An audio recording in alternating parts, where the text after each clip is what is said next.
SKN ഇവിടെ ഇപ്പോൾ വണ്ടികൾ തടഞ്ഞുകൊണ്ടിരിക്കുകയാണ്. സംഘർഷാവസ്ഥയിലേക്ക് നീങ്ങിയിട്ടില്ല എന്നുള്ളതാണ്. ഇപ്പോൾ ഒരു ലോറി അവിടെ തടഞ്ഞു വെച്ചിരിക്കുന്നു. ഇപ്പോൾ ഏറ്റവും ഒടുവിൽ ഇപ്പോൾ കോഴിക്കോട് ഭാഗത്തു നിന്നും വരുന്ന ലോറിയാണെന്ന് തന്നെയാണ് മനസ്സിലാക്കുന്നത്. ഇപ്പോൾ ആ ഒരു ലോറി തടഞ്ഞിരിക്കുകയാണ്.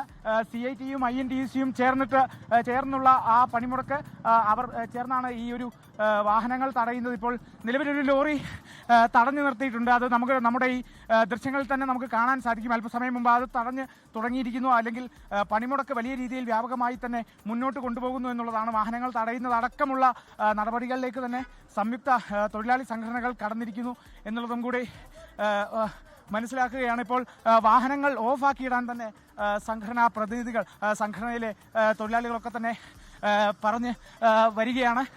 ചേട്ടാ, വാഹനങ്ങൾ തടയുകയാണ്? വാഹനങ്ങൾ പൂർണ്ണമായിട്ടും തടയും. കാരണം ജനങ്ങളുടെ പ്രതിഷേധമാണിത്. അത് കേരളത്തിൽ ഒട്ടാകുണ്ട് ജനങ്ങളുടെ പ്രതിഷേധമാണ്.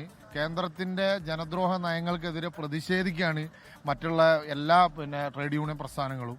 BJP ഒഴികെ മറ്റുള്ള എല്ലാ ട്രേഡ് യൂണിയൻ പ്രസ്ഥാനങ്ങളും കേരളത്തിൽ ഉടനീളം ഈ സമരത്തോട് പിന്തുണച്ച് പ്രവർത്തിക്കുകയാണ്. ഇത്തരത്തിൽ സംയുക്തമായിട്ടാണോ? സംയുക്തമായിട്ടാണ്. ഇവിടെ കൽപ്പറ്റയിൽ ഇപ്പോൾ INTUC അപ്പുറത്തുണ്ട്, ITUC CITU BMS ഒക്കെ ഇവിടെ ഉണ്ട്. നല്ല രീതിയിൽ ഈ സമരം മുന്നോട്ട് പോകുന്നുണ്ട്.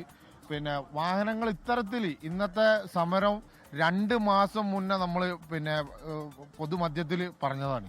അപ്പൊ ഇത്തരത്തിലുള്ള ഒരു സമരത്തിലേക്ക് ആളുകൾ വരിക എന്ന് പറഞ്ഞാൽ ഈ തൊഴിലാളികളെ സംബന്ധിച്ച് വളരെ മോശമായിട്ടുള്ളൊരു താത്തിക്കെട്ടലാണ് നമുക്ക് സാധിക്കുന്നത്. കാരണം ഇത് ശരിയുള്ള കാര്യമല്ല. ഈ സമരത്തിൽ പങ്കെടുത്ത് ജനങ്ങൾക്ക് വേണ്ടി സമരം വിജയിപ്പിക്കുക എന്നുള്ള ഒരു ലക്ഷ്യമാണ് ഈ സമരത്തോട് ഉദ്ദേശിക്കുന്നത്. അതാണ് തൊഴിലാളികൾക്കും വേണ്ടിയിട്ട് നമുക്ക് ചെയ്യാൻ പറ്റുന്നത്, ITUCക്ക് ചെയ്യാൻ പറ്റുന്നത്. സ്വകാര്യ വാഹനങ്ങൾ തടയുന്നുണ്ടോ? സ്വകാര്യ വാഹനങ്ങൾ, എമർജൻസി വാഹനങ്ങൾ മാത്രം നമ്മൾ മാറ്റിക്കൊണ്ട് മറ്റുള്ള ആളുകളോട് നമ്മൾ ധരിപ്പിക്കും, ഈ സമരത്തിന്റെ ഗൗരവം ധരിപ്പിക്കും. എന്നിട്ടാണ് മറ്റുള്ള വാഹനങ്ങൾ നമ്മൾ വിട്ടുകൊടുക്കാൻ വേണ്ടി തയ്യാറാകുന്നത്. അതായത് സ്വകാര്യ വാഹനങ്ങൾ ഒന്ന് തടഞ്ഞ കാര്യം മനസ്സിലാക്കി. കാരണം ഇത്തരത്തിൽ ഈ കേരളത്തിനോടുള്ള അവഗണന ഒഴിവാക്കണം എന്നുള്ള ഒരു സാഹചര്യം ആ സ്വകാര്യ വാഹനങ്ങൾക്ക് ധരിപ്പിച്ചുകൊണ്ടാണ് നമ്മൾ ഒഴിവാക്കി കൊടുക്കുന്നത്.